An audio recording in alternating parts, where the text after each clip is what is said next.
Assalamualaikum warahmatullahi wabarakatuh. Alhamdulillahirabbil alamin. Wa bihi nasta'inu ala umuri dunya waddin. Allahumma shalli ala sayyidina Muhammadin wa ala alihi wa sahbihi ajma'in. Amma ba'd. Netizen pecinta kebaikan dimanapun berada yang dimuliakan Allah Subhanahu wa ta'ala. Ketika bulan Ramadan tiba, Allah mengikat setan dan jin. Sebagaimana hadis Nabi Muhammad sallallahu alaihi wasallam, "Idza kana awwalu lailatin min syahri Ramadan, sufidatis syayatin wa maradahul jin." Ketika datang malam bulan Ramadan, maka Allah Subhanahu wa ta'ala mengikat jin dan syaitan. Tetapi pertanyaannya, netizen pecinta kebaikan yang dimuliakan Allah Subhanahu wa ta'ala, kenapa walaupun syaitan sudah dibelenggu, syaitan sudah diikat, tetapi masih ada saja orang-orang yang tidak berpuasa? Masih saja ada orang-orang yang tidak mau ibadah kepada Allah Subhanahu wa ta'ala. Maksiat masih dilaksanakan, berbuat dosa masih dikerjakan oleh sebagian manusia. Padahal Allah Subhanahu wa ta'ala sudah menjanjikan pada bulan Ramadan ini syaitan dan para jin diikat. Artinya tidak bisa menggoda manusia. Netizen pecinta kebaikan yang berdoa Allah Subhanahu wa ta'ala, Allah telah menciptakan makhluk yang berupa iblis, laknatullah, yang merupakan musuh bagi manusia, dan jadikan iblis dan setan itu sebagai musuh, jangan sebagai teman. Iblis dengan segala cara, berbagai macam cara akan menjerumuskan manusia untuk kafir kepada Allah Subhanahu wa ta'ala, menemani dia berada dalam neraka dengan berbagai macam cara. Salah satu contoh dalam sejarah kehidupan manusia, yakni Nabi Adam alaihissalam. Nabi Adam alaihissalam ketika diberikan mandat oleh Allah Subhanahu wa ta'ala jangan mendekati buah khuldi, apalagi memakannya, maka itulah kesempatan untuk setan menggoda manusia, menggoda Nabi Adam alaihissalam.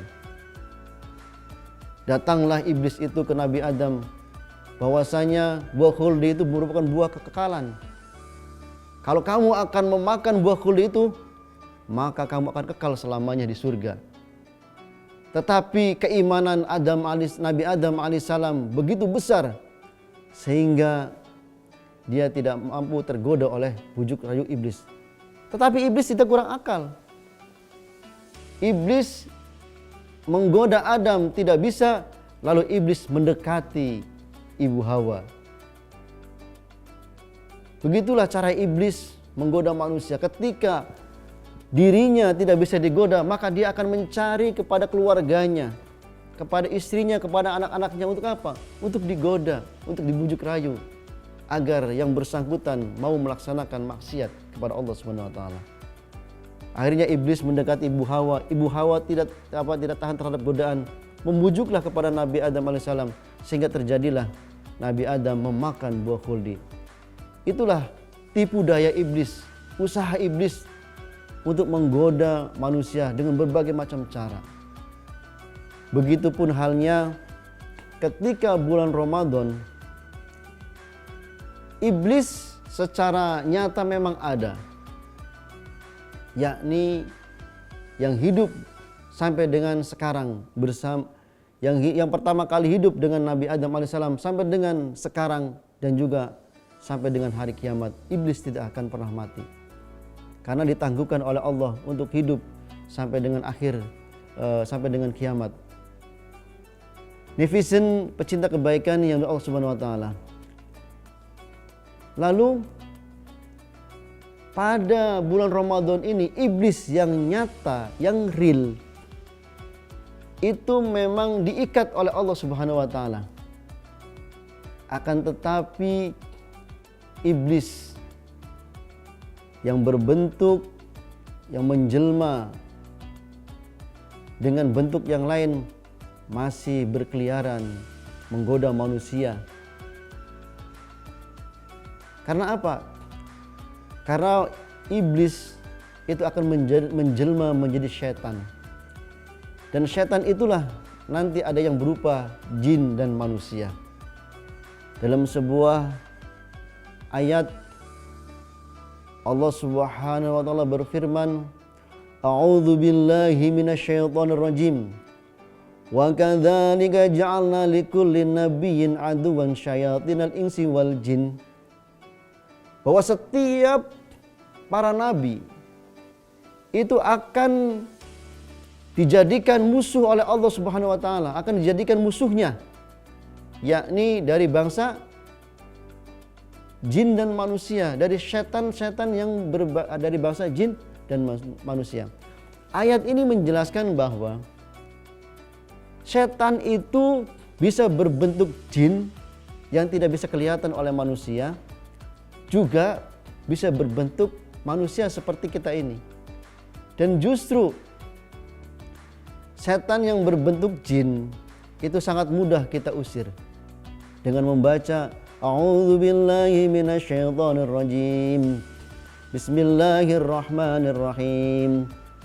Qul a'udzu birabbin nas, malikin nas, ilahin nas, min syarril waswasil khannas, alladzi waswisu fi sudurin nas, minal jinnati wan nas. Jadi setan yang berbentuk jin itu mudah kita usir, kita lawan dengan berdoa, ya Allah, a'udzu billahi minasyaitonir rajim. Kami berlindung, aku berlindung kepada Allah dari godaan setan yang terkutuk. Insya Allah, Allah akan mengabulkan doa kita, terhindar dari godaan setan yang terkutuk. Tetapi yang sangat sulit kita lawan adalah setan yang berbentuk manusia.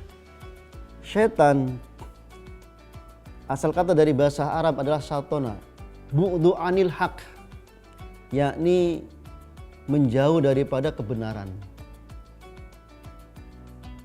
Jadi setan itu hakikatnya adalah perilaku seseorang yang mengajak kepada keburukan. Sifat seseorang yang mengajak kepada kejahatan. Itulah yang dinamakan setan. Dan ini setan seperti inilah yang tidak dibelenggu, diikat oleh Allah Subhanahu wa taala pada bulan Ramadan ini. Buktinya mana? Buktinya banyak kawan-kawan kita, teman-teman kita, mohon maaf ya, karena mementingkan mau berbuka di mana supaya makanannya enak, supaya kita mendapatkan jatah kebagian pesan makanan, sampai ngantri. Asar sudah datang ke rumah makan, mengantri sampai dia lupa akan sholat asar, sampai dia lupa akan sholat maghrib. Itu namanya apa? Namanya adalah setan sedang menggoda manusia. Ya, puasanya dikerjakan, tetapi kewajiban yang lain tidak dilaksanakan. Sholat asar ditinggalkan. Karena apa? Mementingkan berbuka puasa dengan makanan yang enak, sampai rela ngantri. Begitu juga karena takut tidak kebagian, akhirnya apa? Sholat maghribnya ditinggalkan. Itulah setan yang berbentuk manusia, sungguh sangat sulit sekali untuk kita lawan. Maka dari itu, netizen pecinta kebaikan dimanapun berada, marilah di bulan Ramadan ini yang Allah sudah janji, mengikat setan-setan dan para jin agar tidak menggoda manusia, maka kita bentengi apapun bujuk rayu yang diajak oleh setan, kita lawan, kita tolak. Karena apa? Karena setan selalu mengajak kepada hal-hal yang menyenangkan, tetapi padahal menjerumuskan. Salah satu contohnya tadi yang telah dijelaskan tadi, ya. Makanan itu enak, apalagi setelah kita berpuasa, dari mulai terbit fajar sampai dengan maghrib kita menahan haus dan lapar. Begitu maghrib kita buru-buru berbuka dengan tidak berbuka dengan euforia, artinya berbuka dengan tidak memperhatikan sunnah-sunnahnya, sehingga mengabaikan kewajiban kita untuk melaksanakan sholat maghrib. Netizen, pecinta kebaikan yang dimuliakan Allah Subhanahu wa taala, tips agar kita terhindar dari godaan setan yang terkutuk adalah, mari kita bentengi diri kita dengan keimanan yang kuat. Yakni ketika ada bisikan-bisikan yang akan menjerumuskan kita ke dalam lembah dosa dan maksiat, maka kita lawan. Dengan apa? Yakni dengan puasa ini. Sebenarnya puasa ini intinya untuk mengekang hawa nafsu kita. Ketika hawa nafsu diciptakan oleh Allah Subhanahu wa taala, disiksa oleh Allah dengan dimasukkan ke dalam neraka berpuluh-puluh tahun.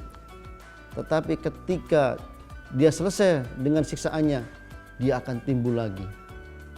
Tetapi ketika Allah uji dengan kelaparan, dengan kehausan, dengan puasa, maka hawa nafsu itu menjadi reda. Dan itulah fungsi daripada melaksanakan ibadah puasa, salah satunya adalah agar hawa nafsu kita bisa terkontrol oleh diri kita, bukannya kita yang diatur oleh hawa nafsu. Maka dengan demikian kita akan terhindar dari segala macam godaan setan yang terkutuk. Kalau kita mau memeranginya, setan pasti kalah. Demikian yang disampaikan, mudah-mudahan bermanfaat. Wallahu muwaffiq ila aqwamit thoriq. Wassalamualaikum warahmatullahi wabarakatuh.